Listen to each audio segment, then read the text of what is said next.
Hello and welcome to the PPW podcast, bringing you news, views, and interviews from the world of real estate online marketplaces and prop tech industries. My name is Harvey Hancock. I'm news editor at Online Marketplaces. I will be your host today.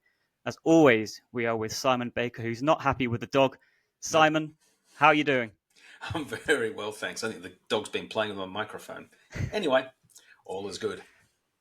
And today's very special guest from Ringier, South Africa, the winner of Titus T-shirt on stage at Property Portal Watch Barcelona 2024. It's Matthew Page. Matthew, how are you doing, my friend? I'm good. I got a couple of private messages from my friends because I posted on LinkedIn about it, and the first thing they said that's so tech of you to wear a V-neck T-shirt on stage at a conference. So I'm glad it was noticed. At least it was tight for the right reasons. Exactly. No muffin tops here.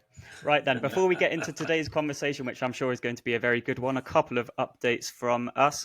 Firstly, this one's been a long time coming. We have finally hit 1,000 subscribers on our YouTube channel. So thanks very much, everyone, for listening and paying attention. It's good to know that what we're doing is appetizing to you guys, and to see our follower count increasing over time is always really good.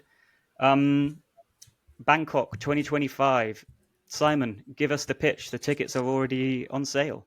Tickets are on sale. Already sold. All the discounted tickets have gone. Sorry, but I am going to launch a new set of discounted tickets. So in March, 12th, 13th of March, in Bangkok, we're doing the Asia Pacific version of the conference.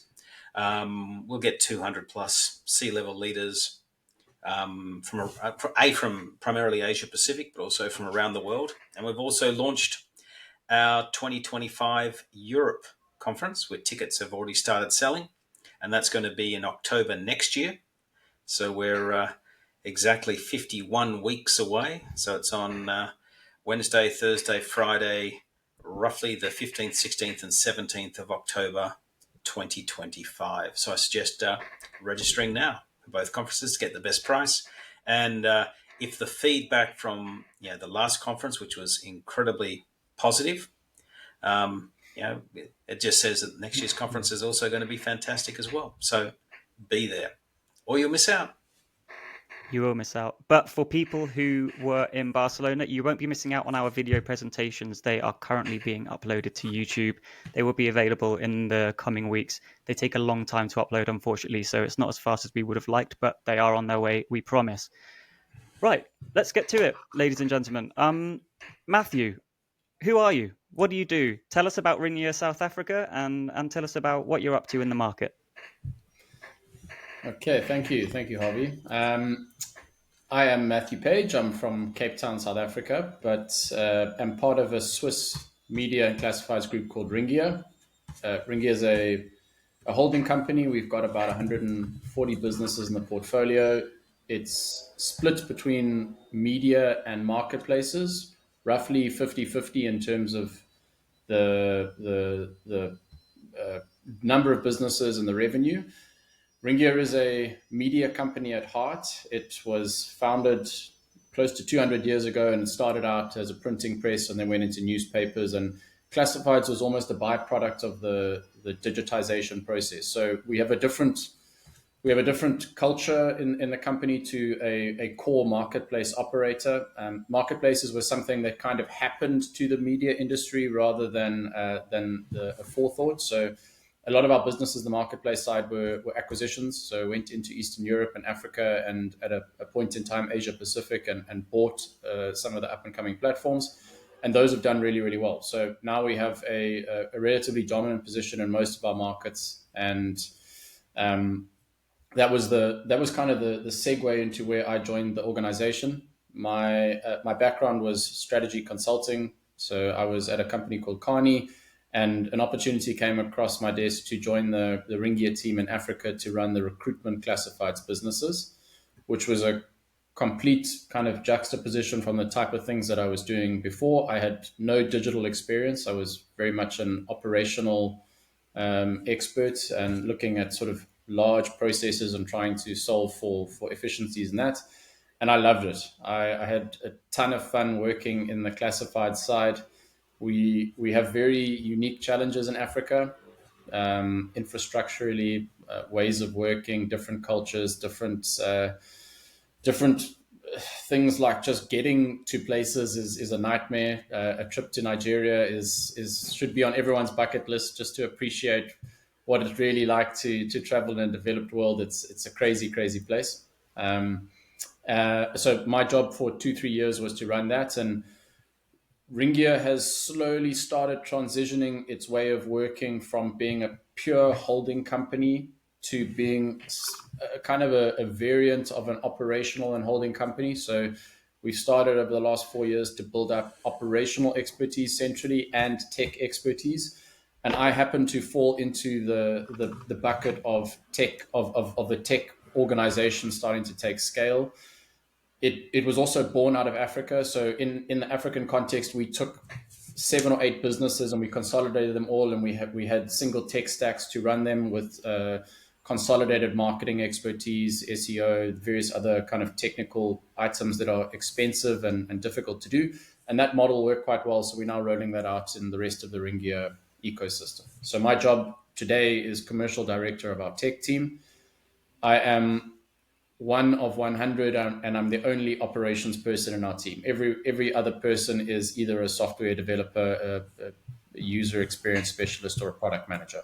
So I'm a little bit of a square peg in a round hole, but it works. And my job is to kind of take our technology and interface with the businesses and help them to understand where the efficiencies can come in, what are the opportunities for them to either share or change technology, and at the end of the day to try and stop duplicating the same thing in every business being done in the same way and just incurring extra cost for the group. So are you an internal salesperson or an external salesperson? That's Or also both? changing a little bit. So I would say for now it's very much internal. I've dabbled in lots of different things. I've spent some of my time in the central structure looking at pricing and monetization, so more as a consultant to the businesses. Increasingly, we're looking more at software solutions. So I touch on a lot of different areas, but at the end of the day, my job is to try and make businesses more efficient by sharing technology across the group, whether that be marketing technology, sales technology, market intelligence. It doesn't matter. The point is to try and make businesses more efficient and to take cost off their P&Ls and put revenue onto them. Perfect. Thank you for the outline, Matt. You were, as we mentioned, on stage in Barcelona. Could you give us a very quick overview of what it was you were on stage talking about, and maybe a couple of takeaways from that? And then we'll hand over to Simon, and we'll get into it. So what we spoke about, or what I spoke about there, was some of the case studies that we've had in how we've. I try to frame it as getting into the fast lane. So the visualization I used there was if you're stuck in a traffic jam, and that's kind of what it feels like when you're running a business in a classified space. You've got lots of competition. There's a lot of noise and a lot of distractions that are going on, and you're always fighting to get 1 meter ahead, 2 meters ahead, and you're jostling with everyone else. And what you end up doing is you spend all your time fighting for those 1 or 2 meters here and there that get you that incremental 1%.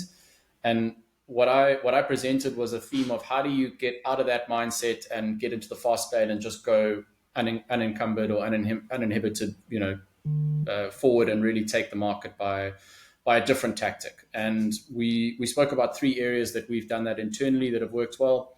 One was on how we use social media to really maximize the traffic we can get to our sites. The second was some innovative SEO strategies, particularly around changing search dynamics that are happening at the moment.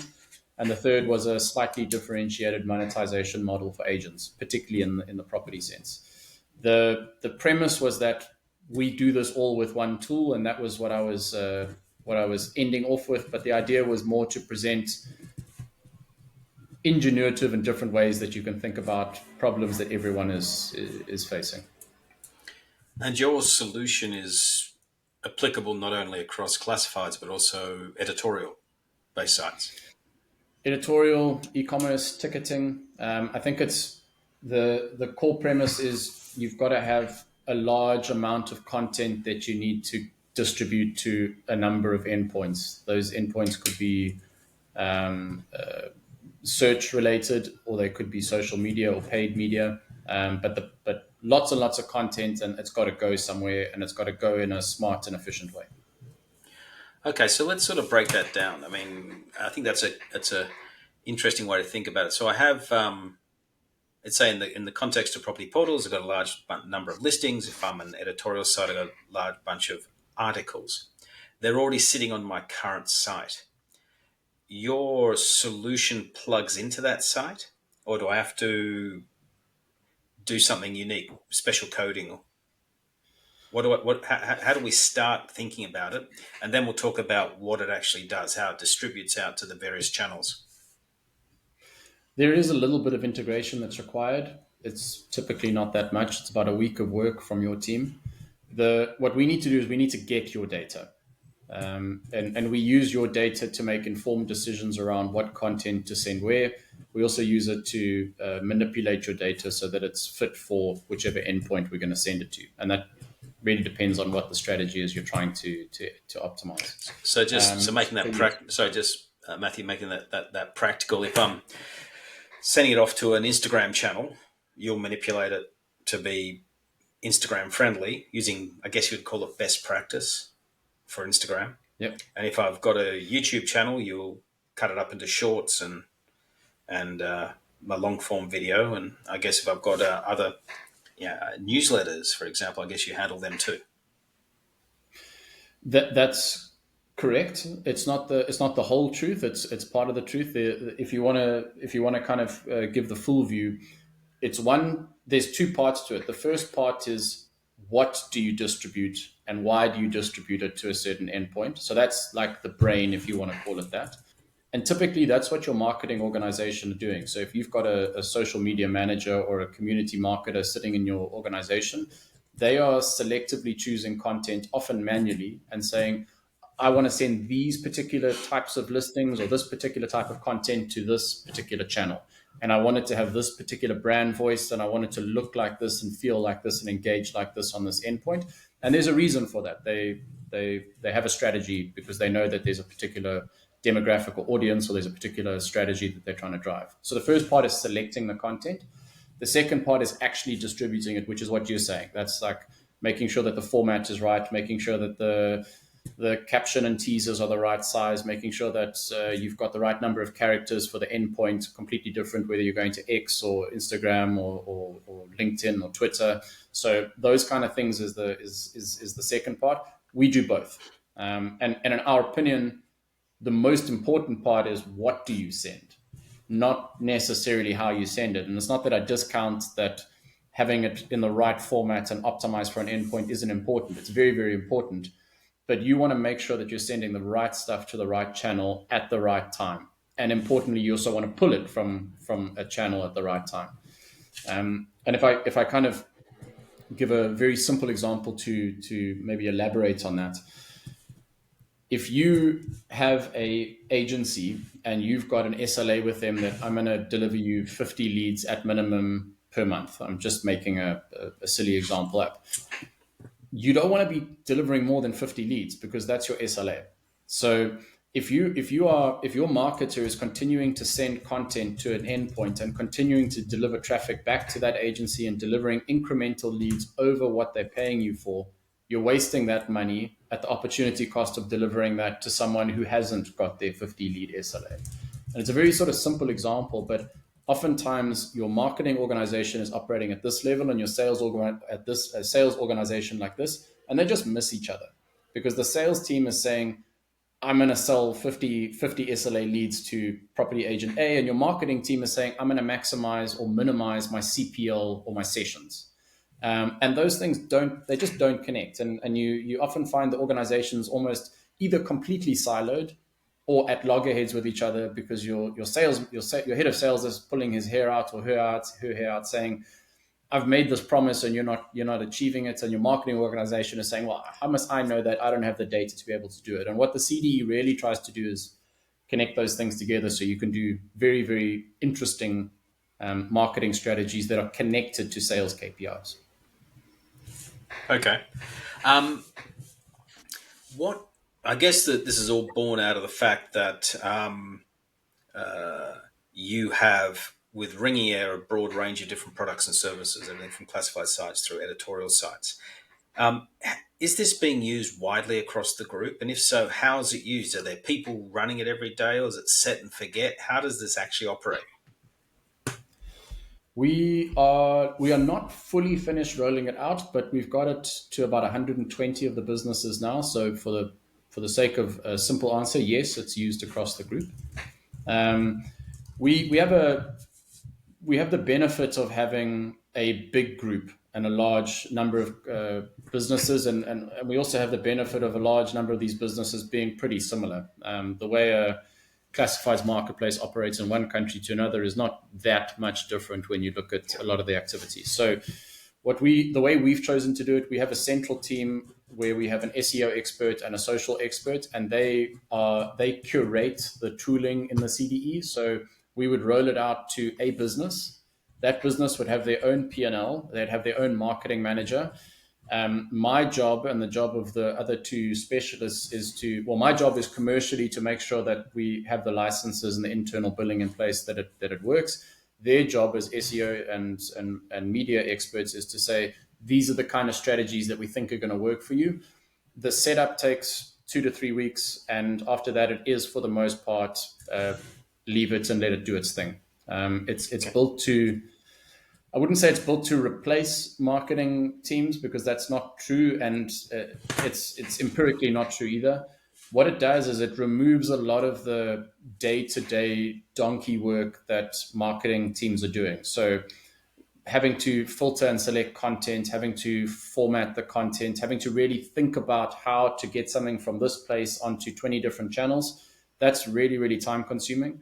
So what we found now is that those people who were doing those things are now thinking very strategically, and they're starting to get involved. It's kind of, if I go back to that sales example, they can now have articulate conversations with a head of sales around what a package could look like for a cost per lead model, because they know how to articulate that into a marketing tooling and getting it going. So they're growing and they're learning, and they're basically becoming a data-driven marketing team, which is quite exciting. Okay, now there are existing products out there that seems to do some of that, like Hootsuite, for example, or Brand Watch, I think it's called. Yeah. How do you compare to them? Or are they just part of what you do? They're part of what we do. If you have to visualize a process flow, so the first step would be you've got to have content. If you don't have content, you've got to make content. In a classifieds, you have content because people are providing it for you, which is great. The second thing you've got to do is you've got to manipulate that content so that it is right for a particular endpoint. So that's really like a processing thing, which is, Simon, what you were speaking about earlier, image formatting, text formatting, those sorts of things. Then you've got to select the right content to send to an endpoint. And all of those steps happen before you hit your Hootsuite or Brandwatch. Someone's got to do all those things, and typically it's other tooling or it's your internal marketing team that's doing that stuff. Then you send it to Hootsuite. What they specialize in is they specialize in the analytics around the distribution of your content to, in their cases, social media channels, and Brandwatch also supports paid endpoints in Meta and I think Google Ads. I'm not sure about Hootsuite. I assume it probably does because they're similar and they compete.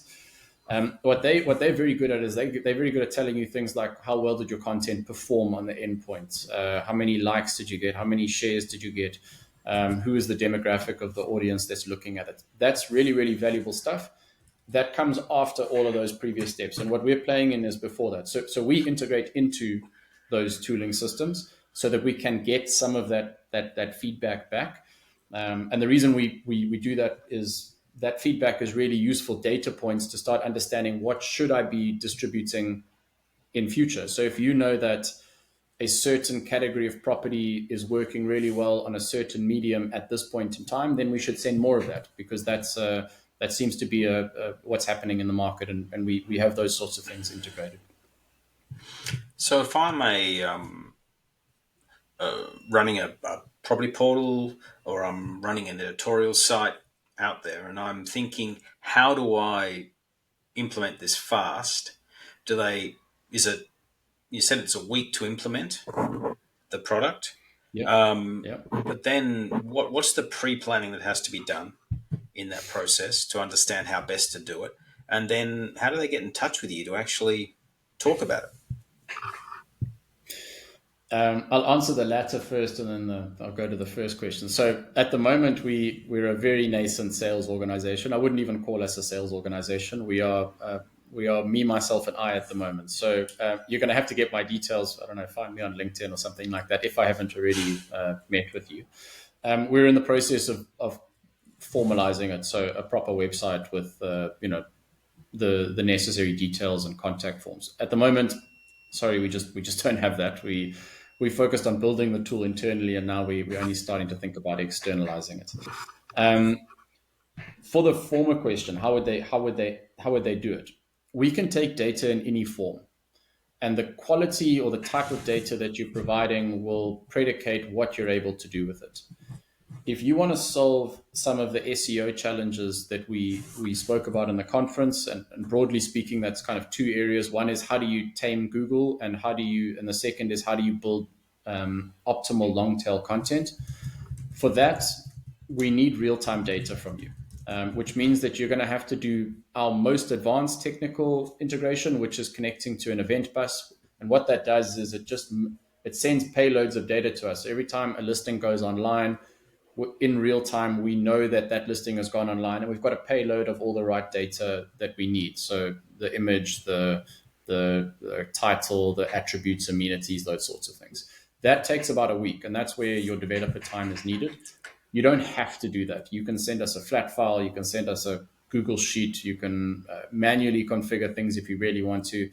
It's just if you go with those slower processes that are more batch updated, it means that you can't get some of the real-time benefits that you need if you really want to be kind of cutting edge in terms of how you're thinking about things. Right. So let's think about that practically. Let's say I've got a property portal platform. I'm uploading listings. You're then saying you connect into the platform. So each new listing is each new listing is a piece of content that can then be manipulated and distributed if I want. I guess there's some sort of triggering system that says, right, this one, I'm working with a client, working with an agency, a real estate agency, and they would like to push it out into create a YouTube short. So I'll pump it out on YouTube Shorts for them, or I'll pump it out onto an Instagram feed or whatever. So I guess there's some, because the volume of listings that get uploaded every day is massive. So your system could get sort of hammered in this process, which is sort of different from an editorial site where they might be publishing 5 to 10 articles a day. It is, but I mean, it's built for the load, and the event bus is it's a very efficient way of transferring data. So that's why we went with that. We're not taking a pipeline of your full database of listings and attribute table and those. We're taking very specific content that we need to be able to do the applications that we have. So the payload or the size is not so much the issue. It's once you're connected, it's fine. We can run it relatively cheaply. Okay. What's cheaply? What's the pricing point for this product? For us, there's an internal cost and a cost that a customer would pay. The customer would pay $1,500 per month per module. So if you wanted to solve SEO challenges, $1,500. If you wanted to solve social media and paid channels, $1,500 per month. If you wanted to do both, we would discount it at 20% if you take both models together. Okay. That's the cost of the tooling. To build it was very expensive. I don't have an exact number, but I would say in the region of $3 to $4 million over a period of time. So that's in developer time and energy. There are ongoing costs around So what we do is we have our own internal team that sits with all the businesses and helps them. So if you want to develop a very bespoke strategy like those examples I was giving, we have a team that actually builds that into the tooling for you as a template, so that your product manager or your marketing manager doesn't have to do any coding. They just say what they want, and we would build something specific. So we have ongoing running costs, and then obviously there's things like hosting and various other tooling costs that come into it. So it's not cheap. It's not something that's immediately plug and play, but it is a very, very powerful tool once it's up and running, and it gets incrementally better. And that's kind of the nature of any type of SEO or social media presence. It's like the more you do things, the more consistent you are, the better you are at getting the right content onto those platforms. That's how you see your audience grow. Okay. And that's, yeah.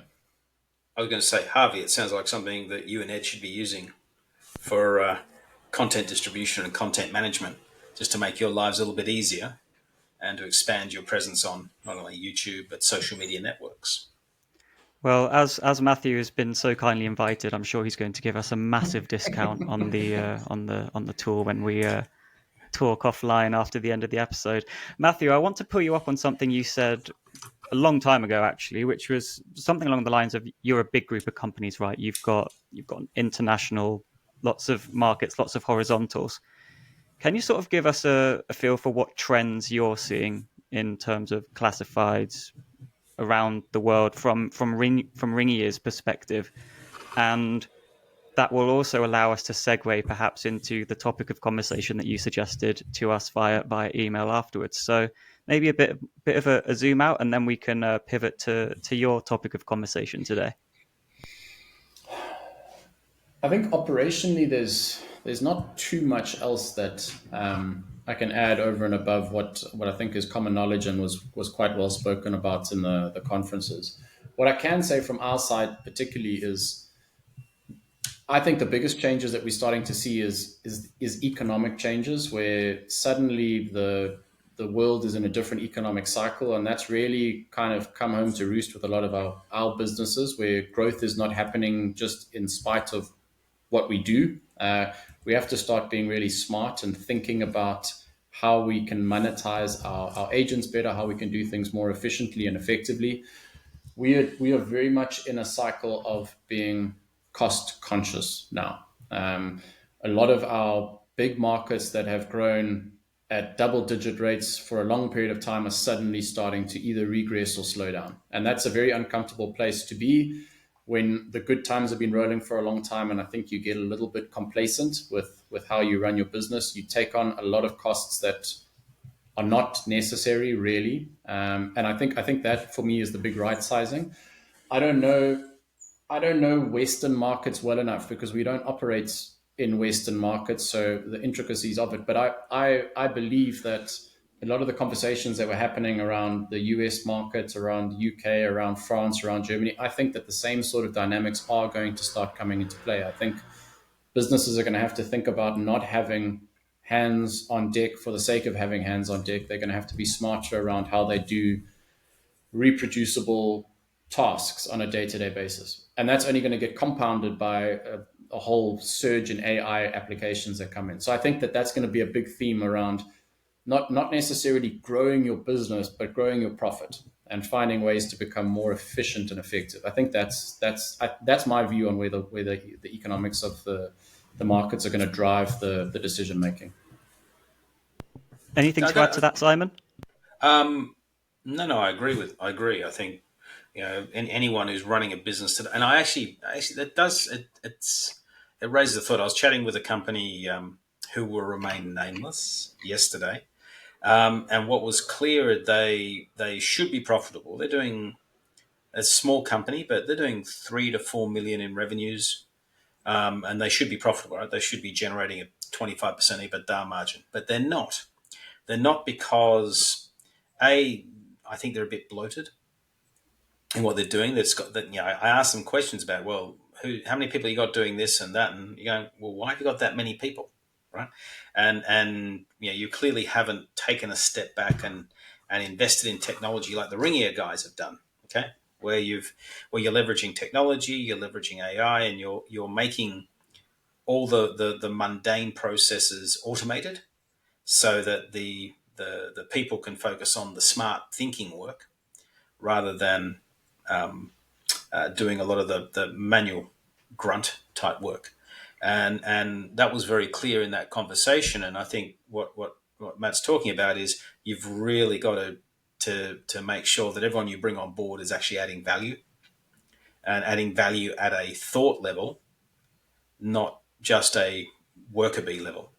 And I think if you can, leverage tools like what they've got, you're going to then be able to focus just purely on, generating the right content, managing your customers, keeping customers happy, upselling products and services that you may have, and not the internal systems which tend to be high cost, repetitive. And in fact, I was just reflecting, I've had a number of conversations probably in the last week with companies who have probably sacrificed 5 to 10 percentage points of EBITDA margin just purely because they haven't taken that time to think about how best to structure themselves. Now, Matt, I did have another question for you. At the beginning, you talked about 3 things you do: SEO, social media, and then you talked about monetization models. Can you talk about that one? Agent monetization models. I'm curious what you were thinking about or doing. Well, within the context of CDE, we only really do one thing. So what we do is we try and we have a tool that distributes content to about 20 different endpoints on social and paid. And the idea that we thought of is, okay, well, we do it for our own content. Can we do it on behalf of the agency themselves, who we know typically is also spending money outside of our platform on other marketing activities? So that could either be out of home stuff, so billboards and spending on TV and radio. It could be those things, but it's also they're also spending their own ad money on Meta, on Google Ads, on various other kind of paid services. So the idea was, can we take the percentage of their money that we've got, and can we just broaden the amount of wallet that we can start accessing? And what we did with the tool is we kind of just retrofitted it. So we allowed agents to pay as for a digital marketing service where we distribute their own content to their own channels, be them social or paid. The benefit for them is that it's integrated into our ecosystem, so they don't have to go and have an agency that does it for them. They don't have to go and pay any of the external fees that are associated with that. They don't have to have their own marketing people to do that. It can be integrated into the package. The benefit to us is we make more money off it. So we're able to access that share of wallet that we didn't have before. And the unsung benefit is that the marketing money that they're spending is ultimately driving traffic back to our channel, because we are advertising their content and we're sending those users back onto our channel to land on the agency's page. It's been useful. The case study that I gave in the conference was that it added about 3% revenue to one of our big platforms, which was in the region of $50,000-$60,000 per month. So it's nice money. It's not a tearaway success, but I think it's one of those things that has benefits outside of the revenue, which is the sessions I mentioned, but also just having a bit more stickiness with your clients, so that if they want to break away from you and choose to do it somewhere else, it's not only just moving your listings, it's also moving things like your marketing services and other tooling that is nice to have. I have a question. We look around the market. I look at the conference, and there were players like Looper Automate and Flow that are focusing on the social media distribution. Are you doing what they're doing in part, and then also doing other stuff? I don't know enough about Looper Automate, so I can't talk about them. For Flow, what I've seen is they seem to be very focused on more selling of your audience than the content you have specifically. So from what I understand about their business model and the way they presented, it's a cool idea, but it's different. What they're doing is they're saying, you have eyeballs on your site.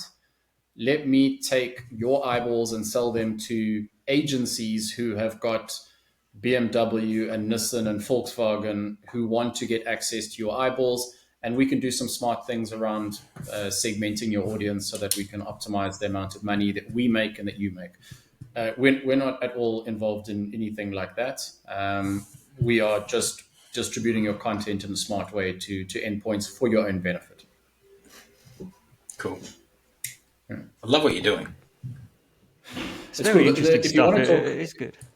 I have one. Sorry, Harvey, to interrupt, but if you want to talk about particularly on the sales side, I think the one piece of technology that we've done, which has really had a very big impact on both all classifieds, recruitment, general horizontal to a lesser degree, but certainly recruitment and property as your two big platforms, is market scraping and bringing that analytics data into the sales organization. So what I mean by that is we have an internal market scraping team. They build crawlers that go to your major websites and a long tail of smaller agency websites.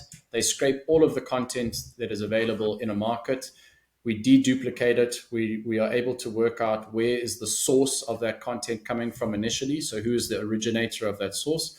And that gives you kind of a couple of very interesting metrics. The one is true market share in terms of listings. And one of the, I think it was Properbird was demonstrating that in the French market at the conference. So we were able to do that internally. And the reason we've kept it internal is for the second point, which I'll come to in a second.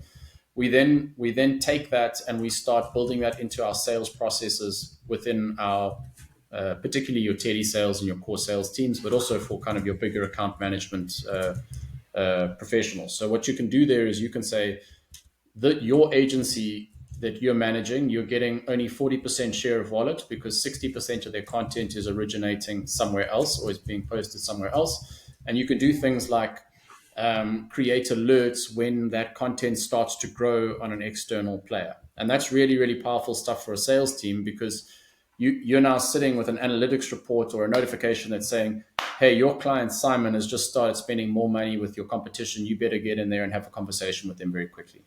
And we found that really, really useful. We found the prospecting side also useful because especially for your small localized agents that have not got a big presence on a brand level, but might have 15, 20 properties that they're managing in their local district, that's useful clientele that you can call and you can say, hey, come to my platform. I've got a special, onboarding offer for you. And it's just helped us to get some of that organic growth from the sales side.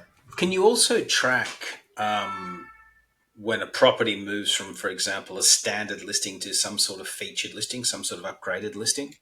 So that's an indicator of additional spend. We can and we do, but it's very dependent on the specific platform. So there has to be something on the platform that helps us to see it. Typically that is the case. Usually it's like someone's put like a gold star on it or they've said like premium listing. Another way to proxy it is just by real estate. That's a bad word, but where you are on the platform. I was going to say like where your real estate is on the real estate platform. So whether they're in position 1, 2, 3, that's prime position. You can infer that's a premium or paid listing, and you can start inferring a price for that. Got it. It's gone to you got me excited talking about it a little bit now, so now I'm jumping around. But please do. The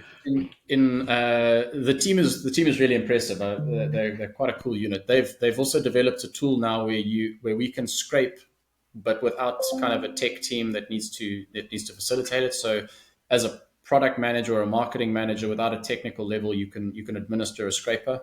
That's opened up a very interesting stream where we can, in one of our Eastern European markets, we're scraping 6,000 websites at a point in time. So you really start getting very, very granular niche reporting on market level dynamics. And that's I come from being an MD on a business level. That's like gold. It's very difficult to get that sort of information. It's very difficult sometimes to understand where am I going to grow and how am I going to grow and where is the opportunity really lie. I think those kind of things are super interesting. And AI is only going to take that stuff, which was right now brute force, and it's just going to make it better and smarter and cleaner. And I think you're going to see a real evolution in the sales team. And that's the efficiency thing. It's like, how do you take your 15-man sales team and double their output? Well, you've got to be able to do smarter cold calls, smarter propositions for your clients. And a question, is that part of one of the existing modules? You said there's the SEO module and the social media module, or is this another module again that you can purchase? Or it's No, not it's an productized. It's not entirely different team and service. That is one. That is one that we have been selling externally for a period of time because it's a competency that we've had for about 5 or 6 years now. But it's not involved in what I've spoken about. No. Okay. But if someone's interested in it, they should also contact you via LinkedIn. Yeah. Okay. Yeah. Why don't you just give everyone who's listening your email address so you can short circuit that conversation? Yeah, you can get me at Matthew with 2 T's P for page, matthewp@ringier.co.za. There it is. Excellent. Simon doing the sales for you, Matthew. You must Thank be you. feeling. What's the com here? We haven't spoken about that. We'll talk about that after 25%. I was going to say 45, Bargain. but maybe I'm just... No one's going to give you 45. Start at a number that you're going to get a yes. Demonstrate your worth, then work at it, then work your way up. Don't start at a number where you're going to be fighting the whole way. That's a career's worth of advice there, ladies and gentlemen. One more topic of conversation before we get out of here. Every time we organize one of these episodes, we ask our guest, what is something that you would like to talk about? And Matthew came up, he coined a brand new phrase, which has never been used before, called From Africa with Love. Matthew, what does From Africa with Love mean? And why do you think this is a topic of conversation that is of interest to our listeners? I am South African, but I just love Africa. I love kind of the heartbeat of the continent. The way of work is fundamentally different and completely confusing to anyone who's not from here.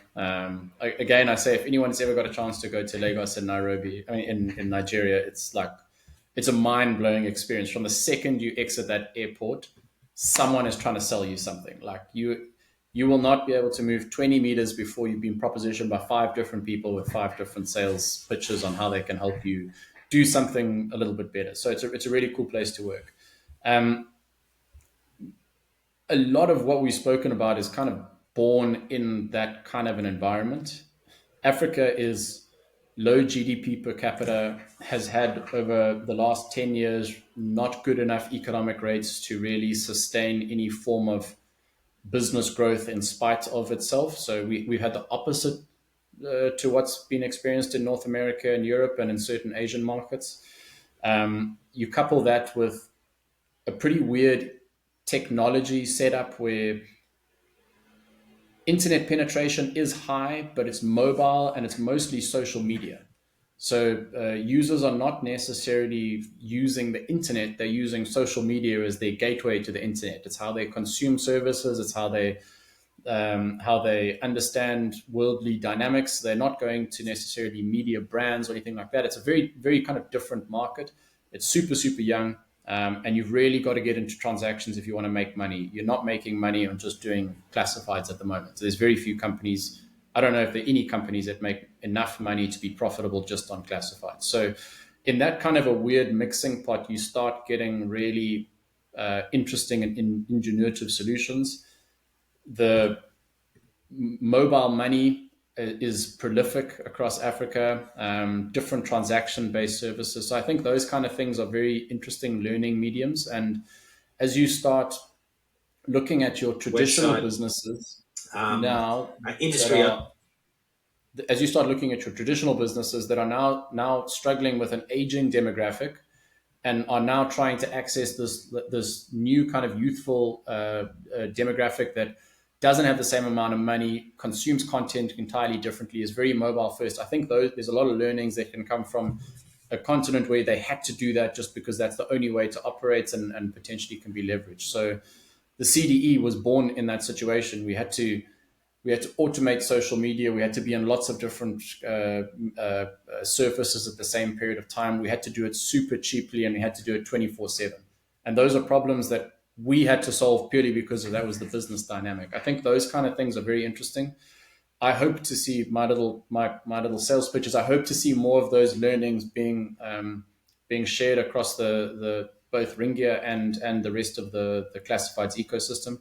I think there's a lot of cool operators that have got some really niche ideas around how to perform efficiently, and maybe that changes the game for particularly some of the up and coming competitors, of which at the conference there were quite a few, where they were trying to find, how do I compete slightly differently to a Le Bon Coin or whoever, a big Swiss brand like SMG, where they've got the market locked out. How do you think about those things differently? That's what I think Africa can offer. What are some examples of big themes that you would take away from this environment that could maybe set the cogs whirring in the brains of our listeners? It's hard to say without speculating, but I think mobile first is maybe the biggest thing. So again, it's a demographic thing, but in Africa, people don't have laptops.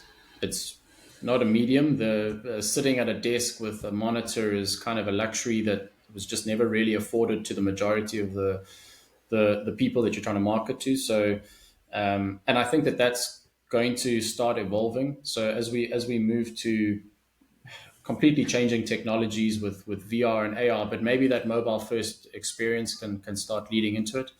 For me, I think the biggest thing that just is immediately available is doing things really cheaply and finding ways like what the CDE is offering, but there's also other players out there. Flow is another example of an African product where they, in a very cheap way, can monetize data and tooling that you have to give you a enhanced performance on your platform without significant cost, or in certain cases with no cost. And I think that's where it gets really interesting. WhatsApp, prolific in Africa as a transaction medium, as a conversation medium, as a business medium. I don't know necessarily how. Maybe you've got a better idea, but from what I understand, it's hardly even a conversation channel in a lot of the developed markets yet for the classifieds businesses. And that's the numbers in terms of the conversion rates on WhatsApp are significantly better than anything else. Email, push, everything. So if you can find a way to start engaging with your audience like that, you can really up the presence. I had this is completely aside, but a mate of mine has a South African business that does WhatsApp integrations. He's recently launched it in British auto dealers, and the numbers are crazy. It's like 45% better NPS scores, 75% better satisfaction rates, 15-20% better spare parts ordering. Car sales are going up in some of the dealerships that they've got it in. So it's those simple little things that have been working elsewhere that you can suddenly just transplant into a developed economy and find different ways to grow. One more question from me before we get out of here, Matthew. You've mentioned AI a couple of times, obviously a named theme at this year's conference. Your overall view, and what I'd also like to get from Ringier's perspective, a red herring or two, maybe something that you would warn people against, or perhaps say, maybe slow down before you start swimming too far, too deep. I would say I'm not an AI expert, so I don't pretend to have an informed opinion that people necessarily should trust. I can talk about our experiences from our own meanderings. We were quite early on the train, so we've been actively building in generative AI for close to 2 years now. We've been trying to get into production a lot of tooling. We found that the simple stuff works well. The more complex stuff takes a lot more time and energy and effort to get into mainstream production. There hasn't been huge benefits that we've expected. There's been efficiency gains, so roughly 20% efficiency gain in terms of our internal tooling and working, and particularly in the tech side, that's been prevalent. But I don't think it's yet the silver bullet that's going to fundamentally change things. I still think that your core business operations are more important. This is just a tooling to augment it, but not necessarily to fundamentally replace it. Perfect. Thanks very much, Matthew. I think we'll call it a day there. Simon, anything to add before we go straight to the outros? No, I honestly, I love what Matthew and the team are doing. And we've had Neil's talk at the conference.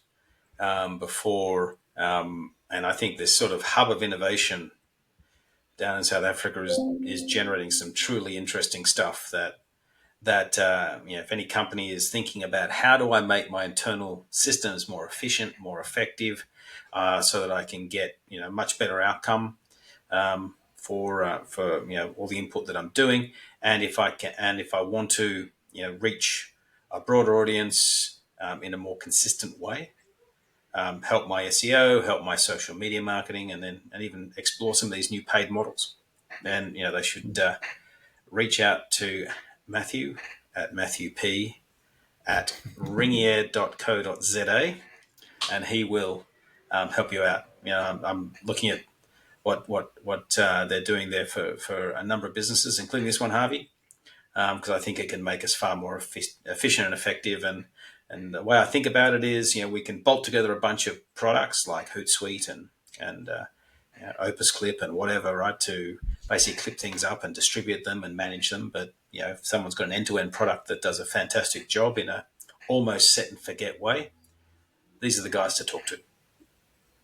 Absolutely. We'll call it a day there, ladies and gentlemen. Thanks very much, as always, for listening. Obviously, Matthew, a pleasure to have you on and being so transparent about Ringier. So we'll say goodbye to Matthew Page. Thank you very much. Appreciate it. Nice to chat with everyone. Okay, thanks, Matthew. And it is goodbye from Simon Baker. And it's goodbye from Harvey. And it's going to be goodbye from me. Goodbye, everyone. Thanks. Ciao for now.